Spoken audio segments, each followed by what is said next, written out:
and welcome to our lovely event about cyber sexy. This is Richa Kaul Padte, the author of the book we're here to celebrate, which is this book, which I highly recommend you buy and read if you haven't already.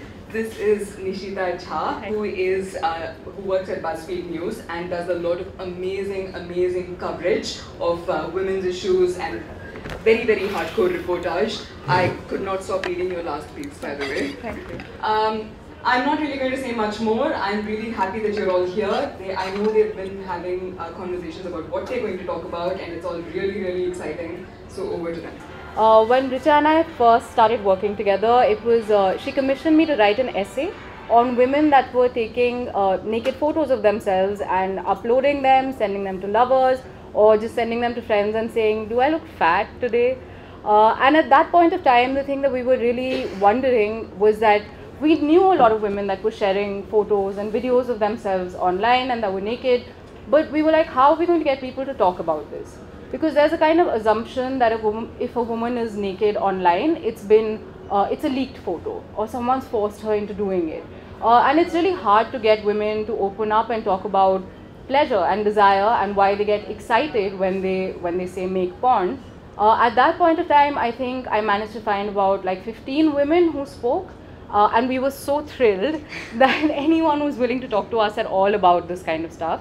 And a couple of years later, Richa's written this book, and it has hundreds of women talking about what turns them on, what kind of kink they're into, what kind of porn they like to watch, what kind of porn they like to make. So it's like an incredibly exciting book.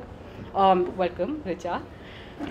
If there's anyone in the audience who has not read Cyber Sexy or is still scandalized at the idea that Indian women love porn, make porn, and occasionally star in porn, I wanted to open today with introducing those of you who don't know her already, one of my favorite Indian women, Savita Bhabhi. So this is a section from Cyber Sexy, of course.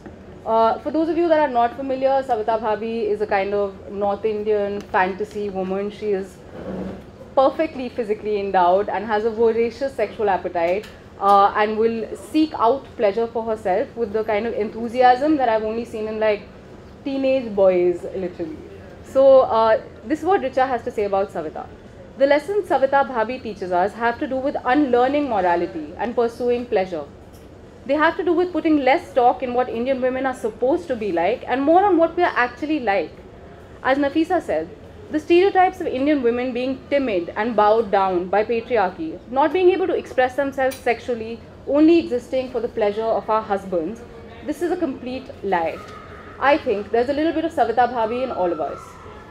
And luckily, Savita, like all women, has been more resilient than the Indian government.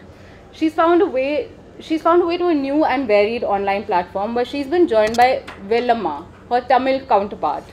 Created in response to complaints across the country that the North Indian specificities littered across Savita Bhabhi, Vellamma is just as badass as Savita, representing for the sexy ladies living in the South.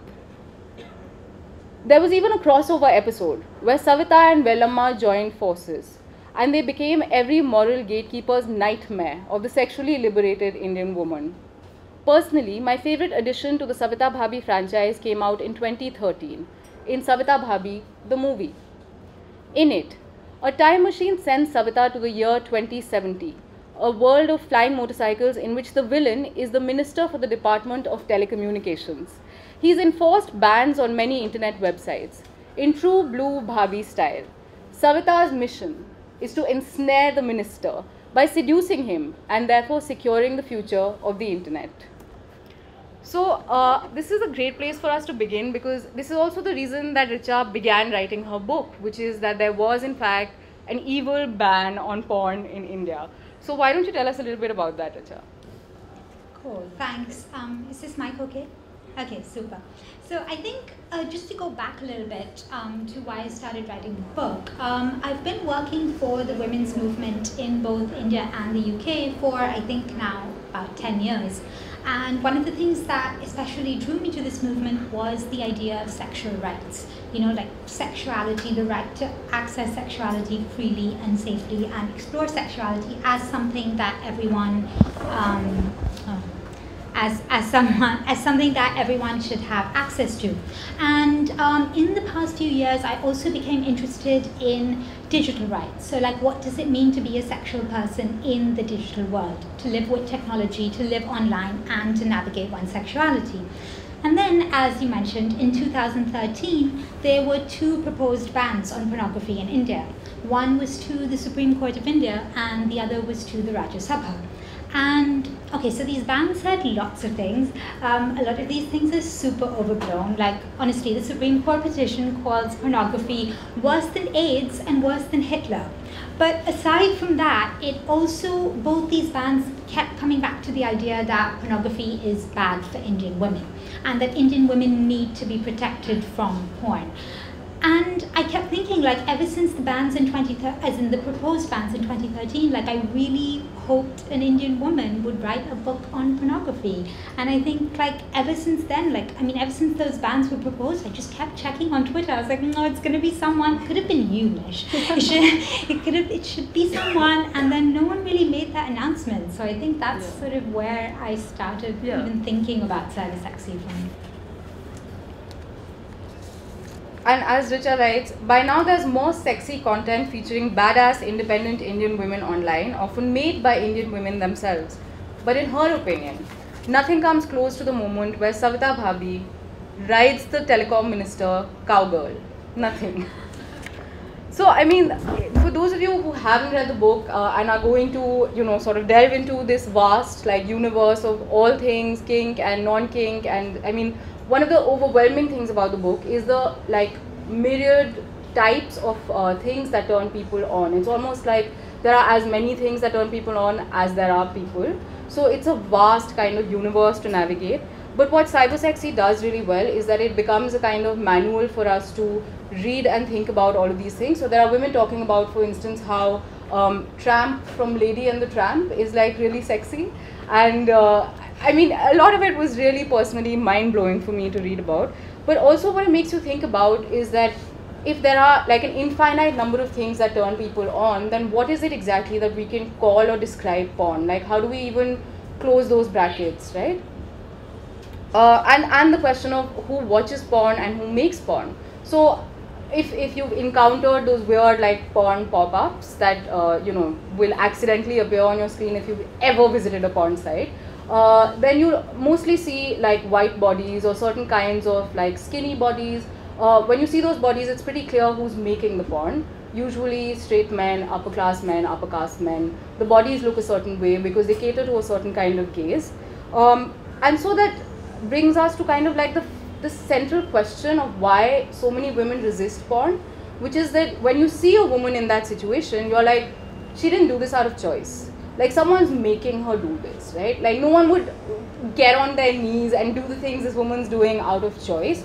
And I was thinking about, like, how does agency come into the picture? Like, why is it that when you see a naked woman on her knees, you think she has no agency, as opposed to a Bollywood actress who's in a, like, 2.5-hour film with, like, 3 dialogues, most of which are "Mujhe bachao."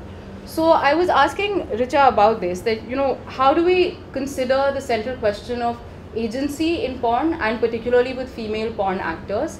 Why is it that the automatic assumption is to think someone's forcing her to do this? So I think maybe there's 2 separate, like, thoughts there. Yeah. One on the question of agency, right? And I think, well, the separate thoughts are not that separate, they're quite linked.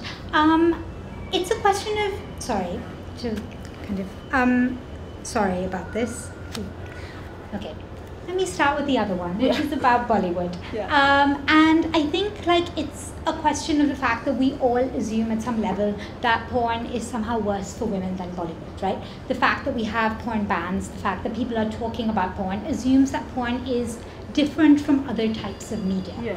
And I think, yes, it's about the agency of women, but also, I'll come to that in a bit, I think it's also about viewership, right? So the assumption is that, and this is really at the heart of the porn bans, is that men are going to watch porn and that's going to influence how they treat women. And I mean, I think that this, okay. Firstly, completely disregards the idea that women watch porn. But secondly, I think it's also the idea that men are watching different types of media, right? And that you brought up Bollywood, I think, is like super important, because what are men or people in general learning from Bollywood? That maybe that stalking is okay, that you can keep stalking a woman infinitely and eventually she'll come round. Or relatedly, that, if a woman keeps saying no, what she actually means is yes. Or that perhaps that, women are actually items. So there's a lot of stuff going on across mainstream culture, and I think what we're talking about in porn is also right now mainstream porn, right? And mainstream culture is very much enmeshed in patriarchy. So the sorts of systems that it replicates, the sorts of stereotypes, the sorts of facts of who gets to make porn, who's acting in porn, what sorts of roles they have, is very much enmeshed in these systems of inequality. And I do think it is true that the cumulative effects of this media culture, whether it's porn, whether it's movies, whether it's books, if they're all kind of being made by similar people, like you said, cis-het, upper caste, straight people, then we are going to see a replication of similar inequalities and similar stereotypes. But at the same time, I feel like we all focus on sex. We think that the worst possible thing is for a woman to be naked, and that makes that type of media somehow more harmful, and therefore media that we need to censor. So I remember when The Wolf of Wall Street came out in India, and it was massively censored in theatres here, right? And what it was censoring was the sex scenes. So there was a scene with strippers, and we knew there was that scene because it started for half a second, and then they completely cut it out, and it went to the next scene of the film. But what they didn't censor was when Leonardo DiCaprio punches his wife or girlfriend, whoever that was, straight in the stomach. And I think that, that really, for me, says something, because it says that we're legit more comfortable. We think that what needs to be censored is that men paying consenting women for sex, as opposed to men beating their wives or girlfriends. And I think it's I think that factor of consent really comes in. And I guess in the same way, this idea that porn is worse for women than other types of media, I really don't think that it has that much to do with women's rights, and I think that it has way more to do with morality. Yeah. I think it's so interesting what you said about the way that we think about consent and agency. Personally, I feel like once Sunny Leone kind of, went mainstream, and even after becoming mainstream, when she started doing interviews and kind of controlling her narrative and talking about Sunlust Pictures, how she'd started a porn business, how she was actually making it safer for other women to enter porn, and they had pretty great contracts. I don't know what the contract looks like, but from what I've read, it seems like these were more empowering contracts. She just kind of became infinitely more sexy to me because she just had control over what was happening.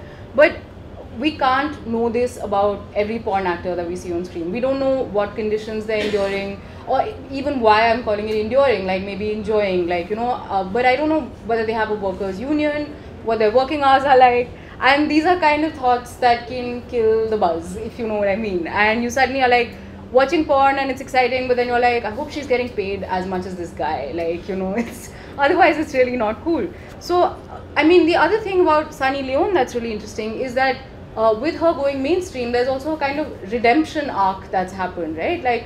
Oh no, Sunny used to do porn, but now she's totally kosher, and she's now a businesswoman, and you know what, she also has this husband that really loves her, and she's very Indian actually. She's also adopted some kids, exactly. So it's just this kind of thing of porn stars, but they're good at heart.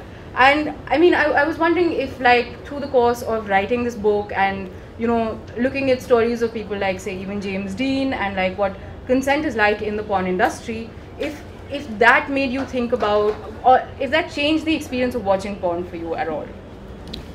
So I think something that I think about a lot when it comes to porn, for example, is that why we're putting it into a separate category. Yeah. So for example, yes, of course I'm concerned about the consent of women in pornography, and I'm not saying that people shouldn't be.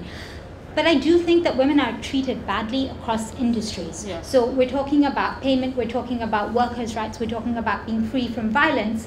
Yeah, I'm worried about that in porn, but am I super worried about, who made my cool Adidas trainers? because I think those were probably made by women, and I don't think those women got paid well. I think those women often work in unsafe conditions, and they are subject to various forms of violence. So this is not to say that we shouldn't worry about consent in porn, but I do think that we're working in a capitalist patriarchy, and that honestly means that women are worse off across industries. And again, when we put porn in this separate category, like what you call killing the buzz, right? Yeah. And I mean, it's not to say that it doesn't, but at the same time, like, my buzz for these shoes isn't fully killed, even though I fully know what's happening, you know?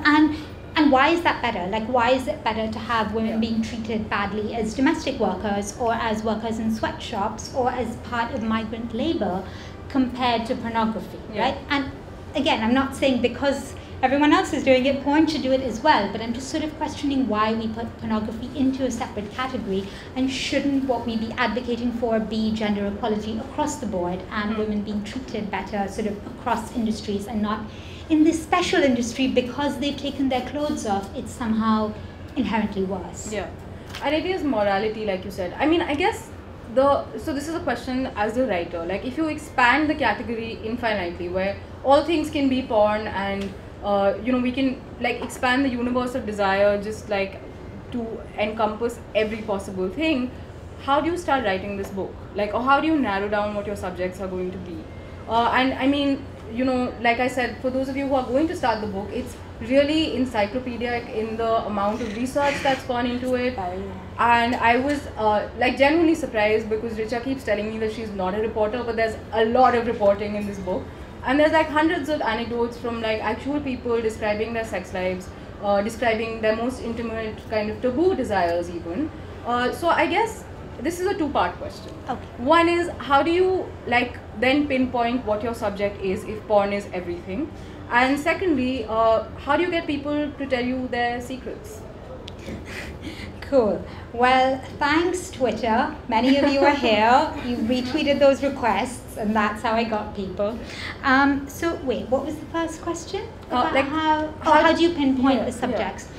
So I think really it was Twitter, but I did also come into this with very maybe more fixed ideas about what pornography was. Like, I did know I wanted to talk to a bunch of different people, but I thought that on the one hand there was studio shot porn, you know, and on the other hand there was all these sorts of sexy things that were happening online. And the more I actually spoke to people, the more in my own head those categories began to blur. And I think that you probably see from the book is that I myself am like blurring those categories, because I would be like, oh no, that's definitely like erotica and that's porn. And someone would be like, well no, that's totally porn. And I'm like, oh right, you know, so it is. It's certainly porn, certainly is in the eye of the beholder. And in terms of finding people, yeah, I'm not kidding, like Twitter has actually been amazing. I did sort of start with a couple of topics that I knew I wanted to cover, and I would just tweet requests, and I think people led me to people, and it kind of snowballed. Is that the research term for that? I don't know. From there, and that's how I sort of arrived at the people you see in the book today. In terms of getting people to tell me stuff, you're right. I'm not a reporter. I'm not very like, That's not what I said. That's no, I said, yes, I'm not a reporter. And I don't really know how to, sorry, is this mic weird? Like, is it okay? Okay. That I'm not used to sort of interviewing people and, you know, getting them to tell me my secrets. But one thing I did find was that it kind of helped when I told people my secrets. So I think the thing about sex and desire is that it can feel super isolating. Like, you can feel like you're the only one in the world who feels a certain way, even if you don't come from a marginalized sexual orientation or background or, you know, any of that. But certainly the more marginalized you are, the more you can feel that way. And so I think with many people actually, like, I would do an initial round of questions and they would tell me stuff, and then I would be like, oh, you know, like, I like that thing too, or, you know, oh, I found this video, have you seen it? And I think that sort of naturally ends up creating a safe space for someone to share, because it is quite a lot to talk about stuff like sex or masturbation or the kind of things that you don't usually certainly talk to a stranger on the internet about, you know, in this context. So I think me sharing myself may have helped open that space. That's so funny you say that, because that's something reporters do all the time. Yay! I could be a reporter. So here's this bit about that explains a little bit of what how Richa got so many people to talk to her about what is, I think, a pretty like complicated space, because for some reason, well, we all know what the reason is, but you know, desire for women has been kind of associated with shame, and it's not something people talk about openly, because at the center of it is the kind of really complicated idea, really simple but complicated to some people, idea of consent. So Richa writes, when I asked the women I surveyed what they liked in their porn and what they wanted to see more of, the most frequent answer that I got was related to consent. One woman wrote, porn where the woman looks like she's being forced isn't sexy, it just makes me uncomfortable. Porn where women have control is sexy. Consent is more than a yes or no. It's also about whether the woman has any say in the type of sex that she's having. And if she's having a good time, which you can really tell with like expressions which often look mortifyingly, horrifyingly bad. One woman says that she wants to see women that are getting what they want to get there, and another agrees. She says that she wants more women-centric porn, where the women are having a good time as opposed to male-centric porn, where the idea of women having a good time appears to be women begging men to come on their faces or in their mouths. Consent is also about who has agency, who's in control, who gets to experience pleasure. One woman wrote to Richa, we need better roles for women. It's high time people realize that porn isn't exclusive to men anymore. No woman wants to watch another woman being used as a sex object solely for the existence of the man's pleasure, unless it's a kink. And it's important that we discuss kink, because kink actually is where I've seen porn where people are the most explicit about consent. And Richa writes, even when it comes to kinky porn, women want consent to be clear. One woman told her that there should be consent in all kinds of porn. For example, let's show one minute of the woman giving consent even when she's playing a submissive role. So I mean, this is something that I've been thinking about when I read this book, and about, you know, that we need to represent every kind of body in porn. Porn needs to be for every kind of person. There's a really compelling section about audio porn and how people had to wanted to listen to porn, but you know, if you were physically disabled, it was almost like there were no avenues for you to get turned on. But if we start doing this thing that Twitter loves, which is like include every kind of voice and every kind of body, where will we stop? And I guess the question is, like, if we make porn really woke and it represents every kind of person and every kind of like sexual orientation and color and like political leaning, is porn still going to be sexy, or will we have like sanitized it to political correctness? And this is something that I've been bugging Richa to think about for a while. So let's hear what she has to say. Cool. Well, okay, so on whether porn is gonna get, I guess, boring if it gets woke. Yeah. Is that it? Well, I do think wokeness, as many of you probably have experienced on the internet, is quite a performance. So I think wokeness is the performance of correct politics. It's the performance of, you know, being able to say, like, these are my politics, I am a feminist. And these things may not necessarily correspond to how people feel or how they act, because I think that really what's at the heart of wokeness may not be... Or what turns them on. Or what turns them on, as in this may be how they exactly, act. Exactly, right? Like, what do we bring to our personal lives, or, you know, to our actual relationships, and what do we say we are on Twitter? I mean, like, every man can say they're a feminist on Twitter, but, like, what are they doing off Twitter? And so I think, like, this is... I think porn is also, of course, a performance, but I think at its heart, it is about desire. Porn is really about desire, and I don't think that that desire should be sanitized, like you said, for the sake of political correctness or for the sake of demonstrating the correct politics. Because desire isn't clean, desire isn't sanitary, it is messy and it is sweaty and it is sexy, and it's sometimes it's quite a lot. And it's also why we seek out porn. We're not seeking out porn because it ticks all our politically correct boxes. And I do think that wokeness as performance is none of those things. Like, it's not messy, it has no in-betweens. It's just like you can tick all the politically correct boxes and now you're woke. And I think, like, someone who, Jaya, who was at my who's at an event I did on Saturday as well, she brought up the fact of, like, watching some feminist porn and finding it quite preachy. you know. And I think that that's important, is that we don't, because we're trying to make something feminist, because we're trying to make something, like you said, all the body types or foreground consent, that we don't make it preachy. So, for example, one of my favorite feminist porn filmmakers, I think I was telling you this before we spoke, I love her stuff, like I really do.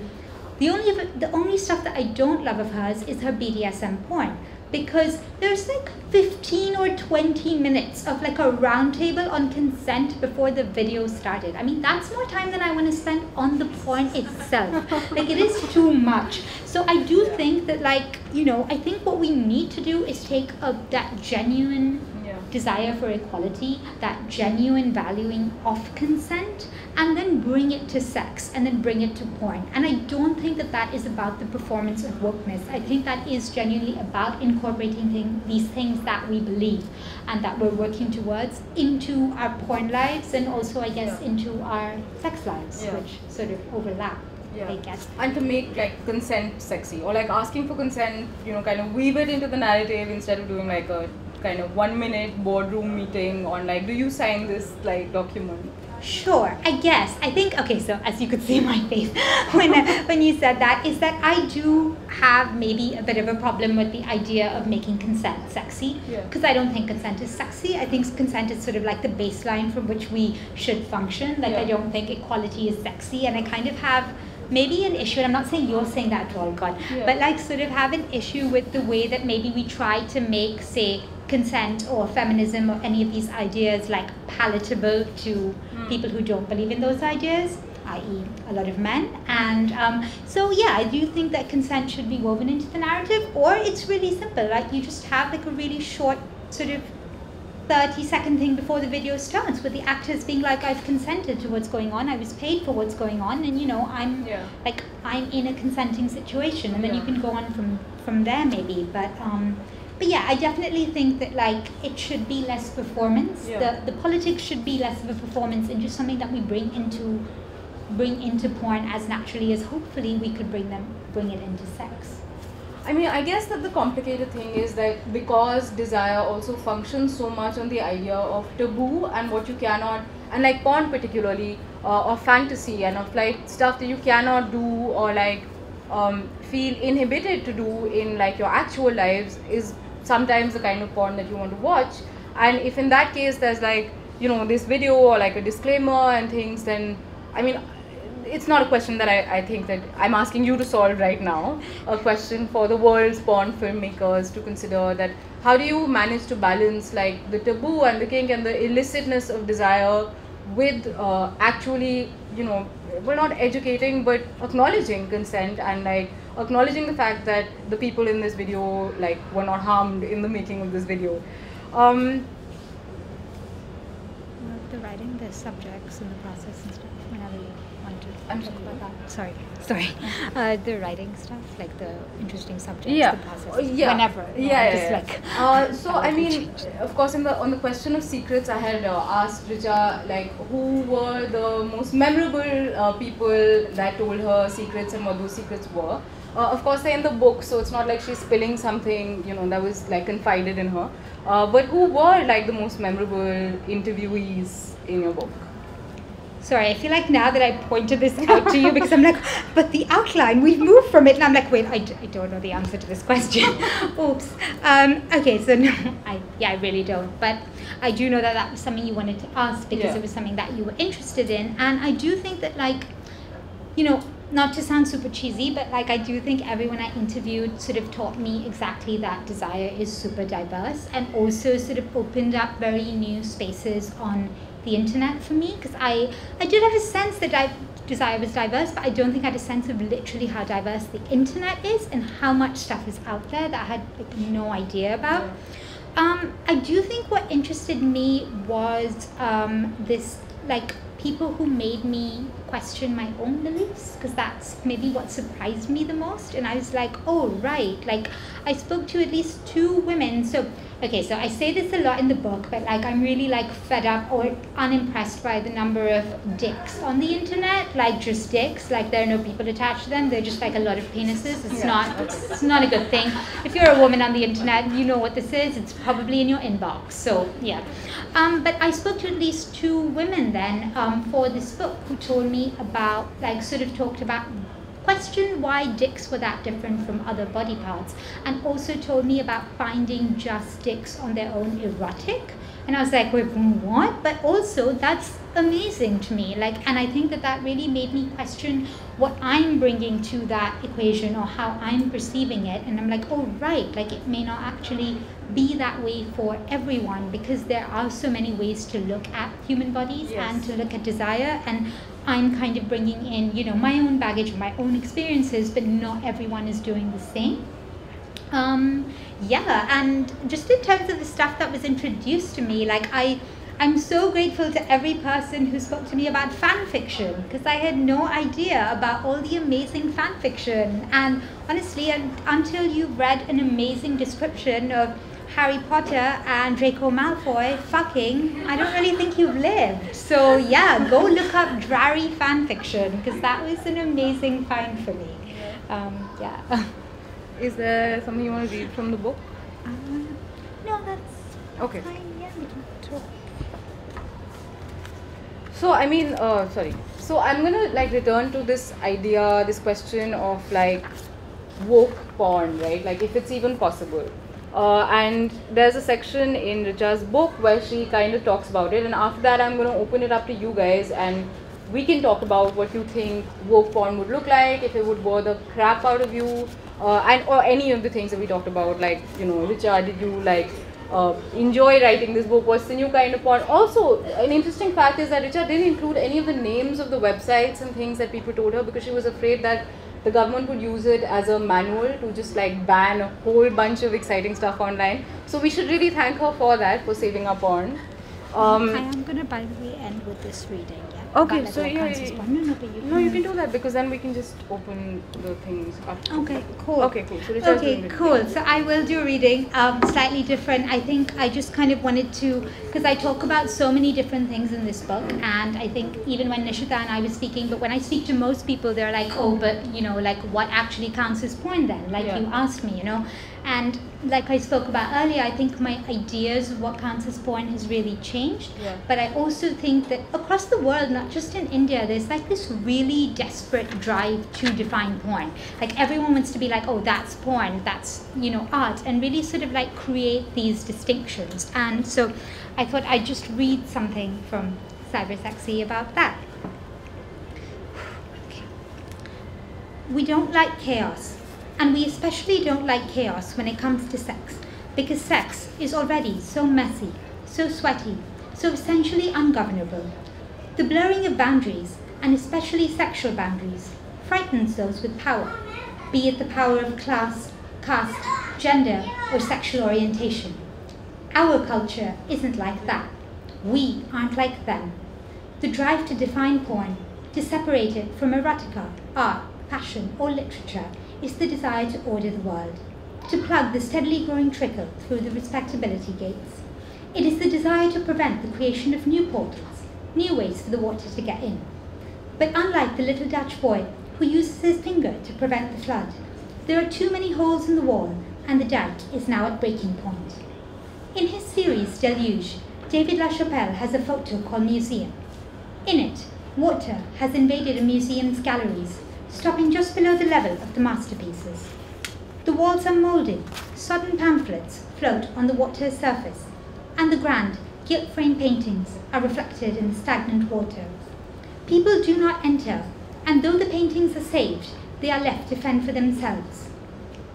What happens when we refuse to look at what they tell us is important? When we choose to look somewhere else? When I lend you my Sydney Sheldon, you send me a sext, and we all spend late nights on webcams talking to each other naked. Then the gates become irrelevant, because the water is everywhere.